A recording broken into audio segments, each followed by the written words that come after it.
Good day.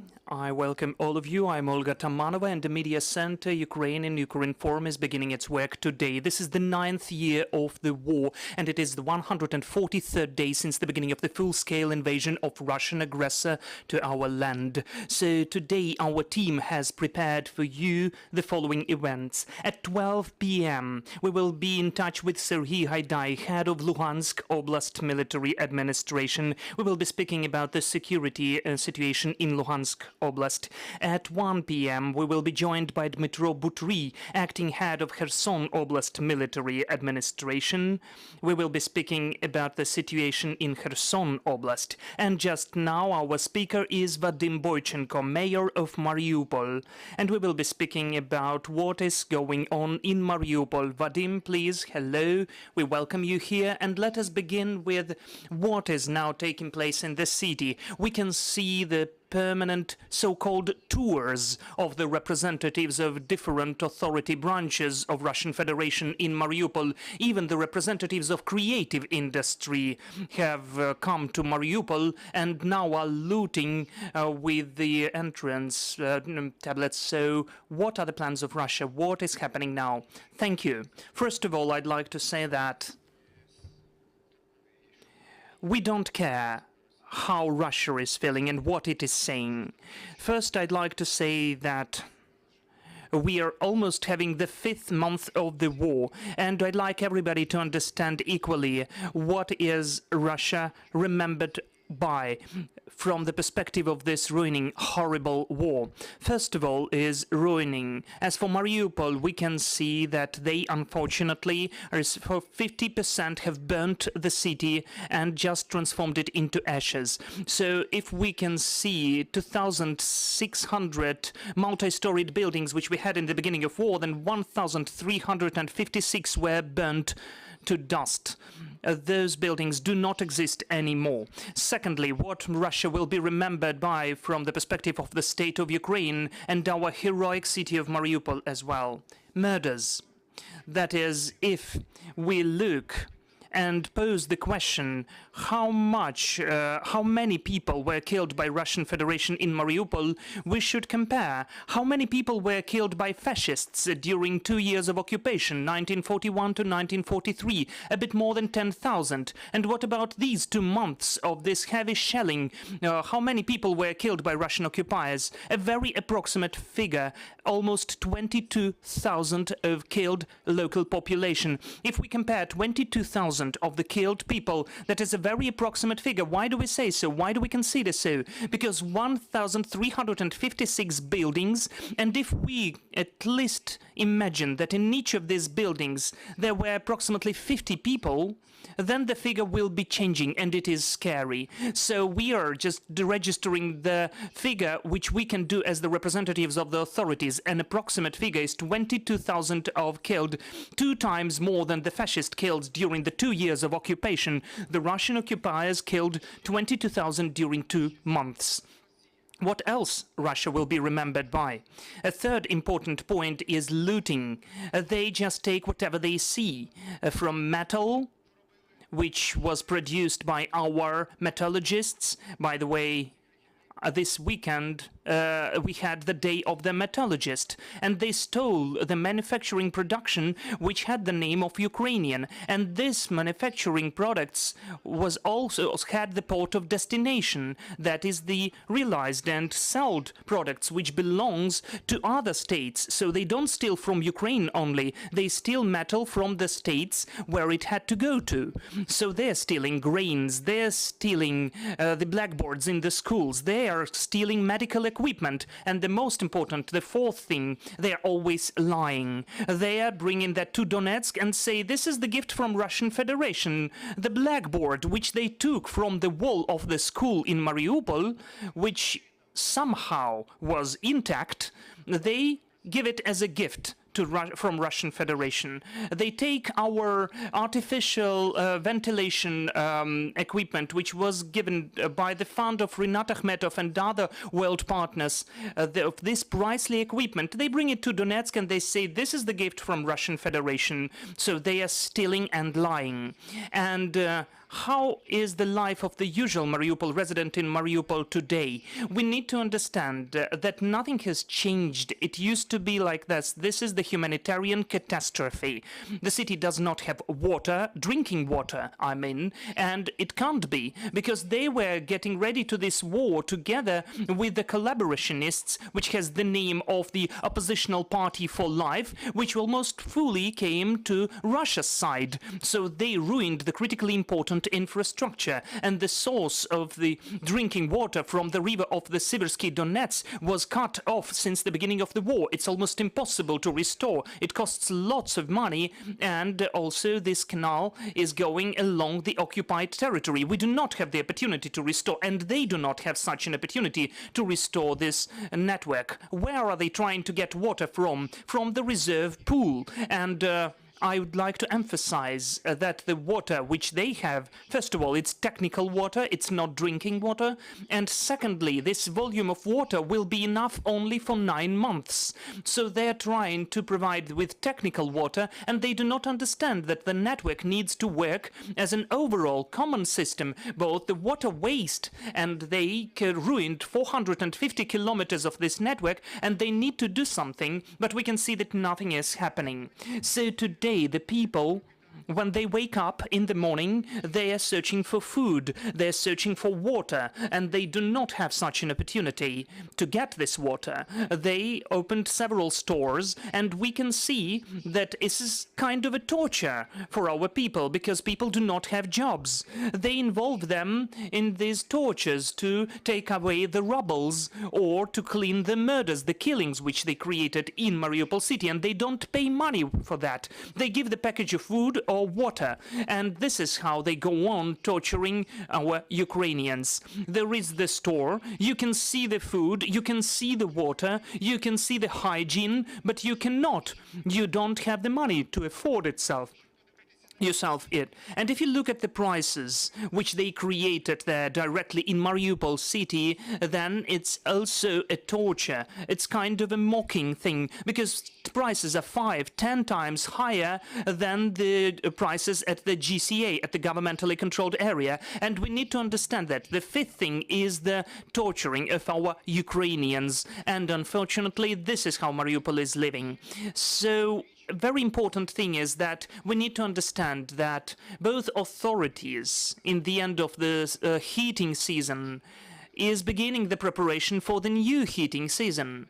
And we can see that the authorities which announced themselves as an authorities, the occupational force, the faction of Oppositional Party for Life, which came to the part of Russia, they do not prepare Mariupol for the winter. Mariupol will not have the heating season. The people who unfortunately are imprisoned there and don't have the opportunity to get to the governmentally controlled area, and that is more than 100,000 people, are staying in this as hostages, and during the winter they will not have heat. So Russia is remembered by the ruinings, destroyings, murders, looting, stealing, lies and tortures. Volodymyr, we know and we await that our armed forces will liberate our city of Mariupol, but we need to speak about the restoration of the city. Recently, there was the conference in Lugano, which was devoted to the restoration, recovery of Ukraine, including Mariupol city. Did you manage to make any deals about the recovery of the city, and what will it be, how it will take place? First of all, what we need to understand that the main task from the President of Ukraine, Volodymyr Zelensky, was that since the war, or since the beginning of the war, when this grief took place, and we saw how it was awful in Mariupol, the occupational Russian troops came to kill us as a nation. They were ruining and killing. And for the fourth day, we had to make a deal with the Russians to begin the evacuation, to save the lives of the local population. It was hard, it was almost impossible. And unfortunately, on the 13th of March, the evacuation took place. They opened the city, and the people, risking their lives without a ceasefire, had got the opportunity from Russian Federation to leave the city. So Russia opened the city and they could leave. And today people left to the governmentally controlled area, for more than 105,000 have left. This was a very narrow window of opportunities. A bit more than 100,000 people left and more than 200,000 are waiting for help. So we created such a network of centers to support Mariupol, where we discuss the issues of recovery of our city, Mariupol city, for people to see how we see and how we have to reconstruct our city of Mariupol. And the most important thing, that in the end of 2021, together with our respected friends, the United States of America and our European partners, we have developed a very applied strategy for the recovery of Mariupol city, and it is focusing us for 2030. And when we met the Americans, they, as our friends, told, but we have enough time for that.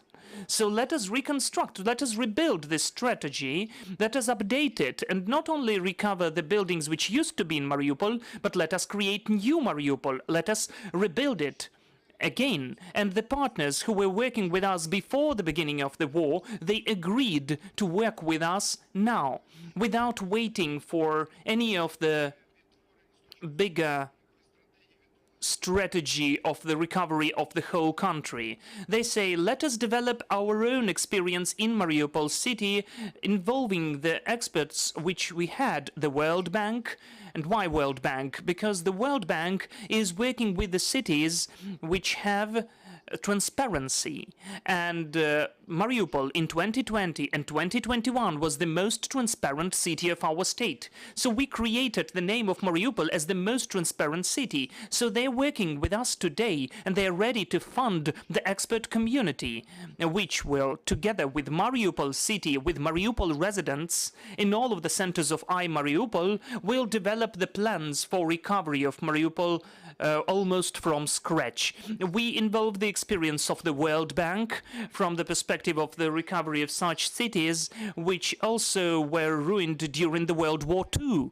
So this is Gdansk and Warsaw, Dresden, Rotterdam, which were destroyed. And we would like this experience to be involved, to create an expert community which would provide us with several proposals, and we, together with Mariupol residents, to have an opportunity to discuss this mission, this vision, the economic state, the economic recovery, renaissance of Mariupol, the construction of each separate building, how the kindergarten will look like, the drama theater, by the way, and other buildings of the social, cultural, sports sphere and other spheres. So we would like to create a platform for discussion for our Mariupol city and Mariupol residents to feel that they are also involved in the recovery of our city of Mariupol, and secondly, for them not to lose hope that we will definitely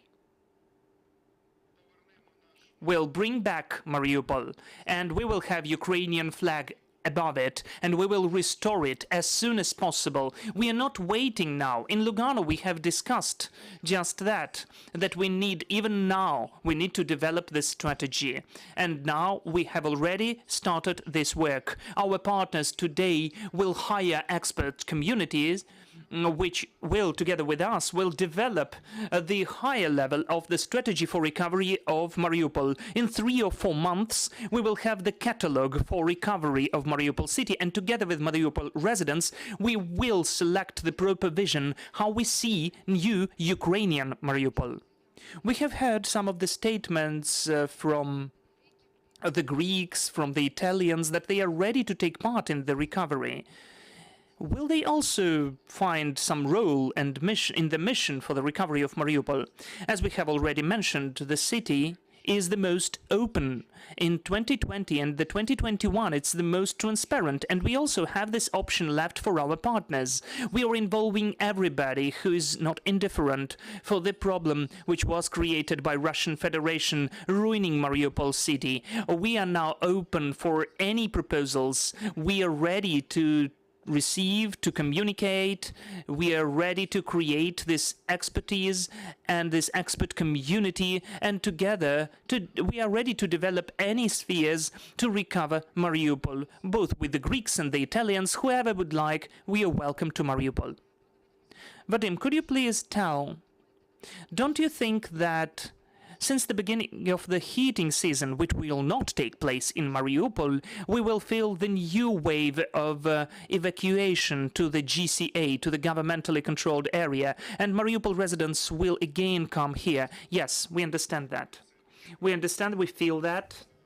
And it is important for everybody to understand that we need to help them, to support them, that our respected Mariupol residents, Ukrainians, we need to perceive them like that, who are forced to stay there in this ghetto, in this prison which was created by Russian Federation.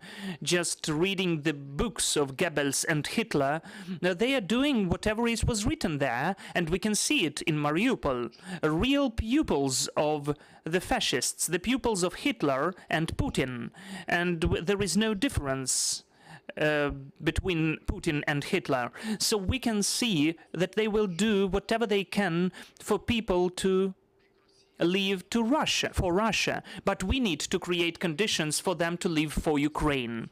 We have created this network, Mariupol, but why? Because our respected Ukrainians, our Mariupol residents, with such a task of the head of the military administration, Pavlo Kyrylenko, for them to feel that they are needed by us, by the state, that they are not alone, and we are ready to help, we are ready to support them in any issues, the social sphere, the informational sphere, any issue and point, they know where to go to and where to pose this question at. We don't always have answers, but the most important thing that they are coming and that we are developing our experience and coming back with the responses, legal questions, psychological support, the doctors are working, humanitarian component, children's rooms, and other components which are being added. We will have the daily services at Mariupol centers, the sports and cultural services. We will disseminate this network to socialize and to bring people to life back and to transform the Mariupol residents, to integrate them where they are now at. So we are speeding up with this movement. Today we opened in Lviv the 10th center of support, Mariupol, and soon we will have 4 more. So we are moving to the direction where Mariupol residents are staying. The help is coming to them. So knowing that in the autumn we'll have another wave of evacuation, we'd like to open this network as quickly as possible for the residents when they are leaving here, for them to feel the most important thing, help and support, and not to lose the faith in Ukraine. How many Mariupol residents came to the centers? Almost 100,000 of population got this important help. They got it for the first time in any issues, both social protection and legal issues and humanitarian component and doctors and psychologists and children's rooms, which is used. It has a very high demand. And we also have such a sphere as Mariupol family, where the family from Mariupol, children with their parents, have the opportunity to have some relaxation in Vinnytsia region. So we can see that this sphere is also needed, and it has high demand as well.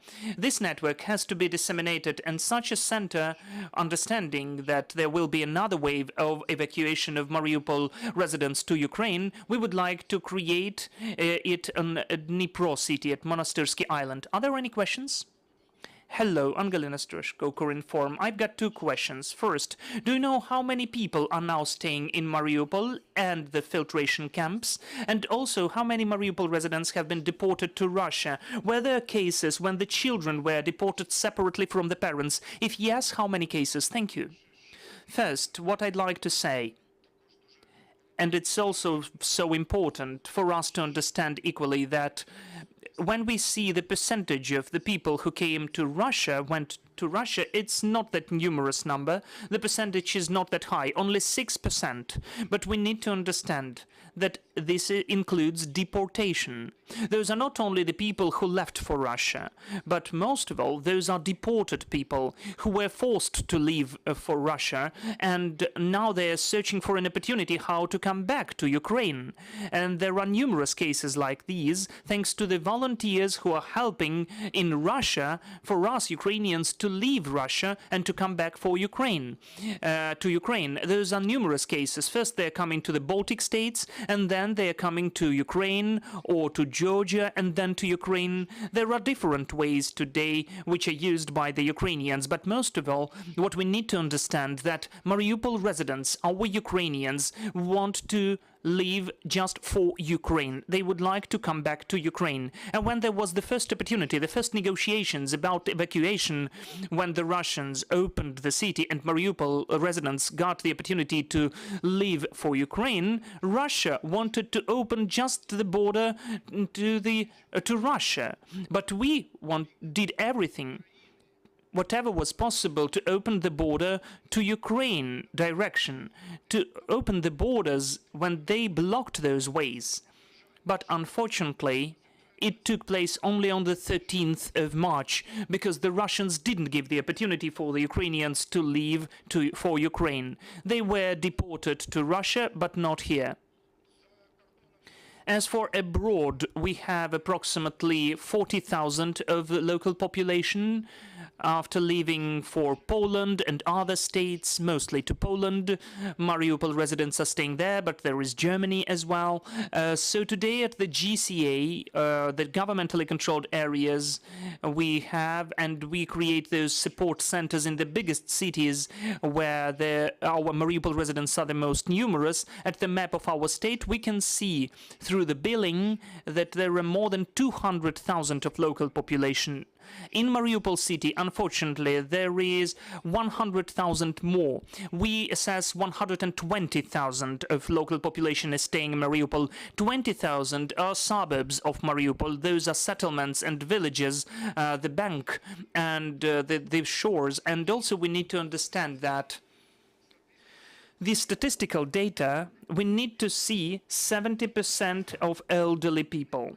The people who don't have the opportunity because of their health to leave for Ukraine. And we need to create the conditions together with the Red Cross, with the UN, and we invite them to join this the solution of this problem, because in the summer, because in the autumn, we need to create conditions for the Ukrainians to have the opportunity to leave for Ukraine. And today, we need to think about that already and to create conditions to create such an opportunity for Ukrainians.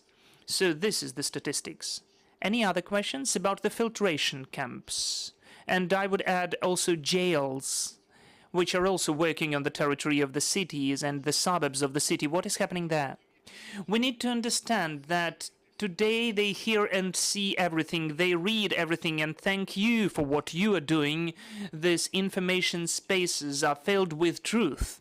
And they hear, they react, they respond our truth with their lies. They're scared with what will we be doing. Our armed forces of Ukraine will comply with the decree of the Commander-in-Chief, President of Ukraine, Volodymyr Zelensky, of deblocking of our cities, the south of our state, and directly Mariupol state. They hear that, and they are getting ready to that, and they are working exceptionally for the internal community. We saw that at the suburbs of the city they have created the fortifications which they named residence blocks, and they wanted just to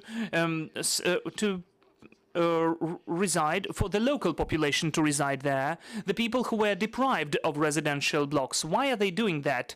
Because we understand that the armed forces of Ukraine, will move from that direction to deblock and liberate our cities, in particular Mariupol city. So they establish fortifications to create propaganda videos later and to show the internal consumer that they created, they constructed, and we came to ruin and to destroy. They stopped these construction sites now because they can see that they don't have enough time to construct, because we are already step by step moving forward. They are already intimidated. They again put some of the checkpoints to the city, and they can see Nazis everywhere and nationalists everywhere. I mean, of course, unfortunately, they can see Ukrainians like that, and they check everybody. The certificates which they issue in the filtration centers have some restrictions. They have time expiration dates, and when they look at those certificates, they take them back and they send people to the filtration centers. This is how, in this evacuation process, for us to understand that the filtration centers which are located in the city or beyond the city, there are 4 of them which were working during all these times. Unfortunately, they imprisoned more than 10,000 of local population. So now in jailed are the state officials, the municipal employees who were arrested by them and sent to jail. They are being tortured, and there is some information that one of the heads of one of the cities around Mariupol unfortunately died in the jail. He was imprisoned. He was announced the verdict of the so-called court of Donetsk People's Republic, and unfortunately he died there. And there are lots of cases like that, because they are pressing for people to go to the side of the so-called DPR, Donetsk People's Republic, and Russian Federation, and to work for them.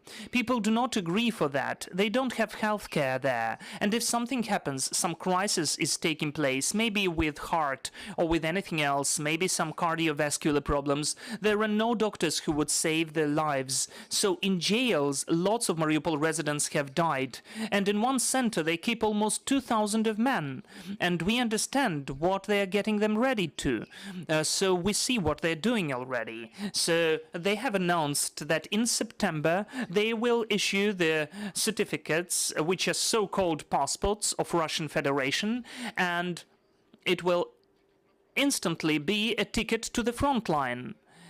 We need to understand that they are working in this direction and in any other direction involving Mariupol residents for the so-called service of the emergency service of the Donetsk People's Republics or any other sphere, and from there they will force people to go to the front line. So before that they had Donetsk People's Republics, emergency service employees who are already at the front line, and they created some kind of period of time. For 6 months, they will not invite Mariupol residents and other occupied cities, men from those cities, to their troops. But now we can see already that this date is almost really approaching. The 5th month of the war is almost over. The 6th is beginning. After that, the men will have to go to the front line. And we can see today that the local population is scared with these news, that they will be involved in the so-called Russian troops. They don't want to do that. So I would like our Ukrainians who are staying there to understand that and to leave from there to Ukraine, because it will take place. They will be involved. And what else are they doing? From the jails, they are liberating the people who we arrested because of different cases, and they would like to involve the convicts as well, for them to be kind of observers and to mention and to also to press against Ukrainians in the troops. This is how they will oppress Mariupol residents to be involved in the war. And they can see that the Russians don't want to work anymore to get at war, so they want the Ukrainians to fight against the Ukrainians. We can see it is not taking place now, but it will. So when our Ukrainians need to understand that who are now in Mariupol city, their lives are in danger now. Vadym, yesterday, all the media platforms had the picture with the boy, the adolescent from Mariupol with the Ukrainian flag at the background of the drama theater, if I'm not mistaken. And all the Mariupol residents posted this picture being inspired by this photo. Do you know anything about the guerrilla resistance within the city? I thank all of you who is working today with us, who is working with the services, some of the services, all the Ukrainians and patriots who are now doing whatever is possible to make our victory closer, to liberate our city of Mariupol. And I can see that those people are becoming more and more numerous, thanks to this heroic boy who is showing with his example his attitude towards the forces which imprisoned our heroic city of Mariupol. There's a positional platform for life faction collaborations, Kharmyshev and Ivashchenko, Konstantin Ivashchenko, who came to the side of Russian Federation. And today this boy showed his attitude to these authorities and the occupational forces of Russian Federation, and those cases are much more numerous every day. I thank all of you, and I'd like to say that soon we will do everything possible for our troops to move to the direction of Mariupol. We will liberate and recover our heroic city of Mariupol, because this is a Ukrainian city. It used to be, it is, and it will be. Thank you so much. We are believing into our armed forces, and we are getting ready to the recovery of the city. Thank you, dear friends. We had Vadym Boichenko with us, Mayor of Mariupol city. I'm reminding you that our next briefing will be at 12 p.m. and we'll get to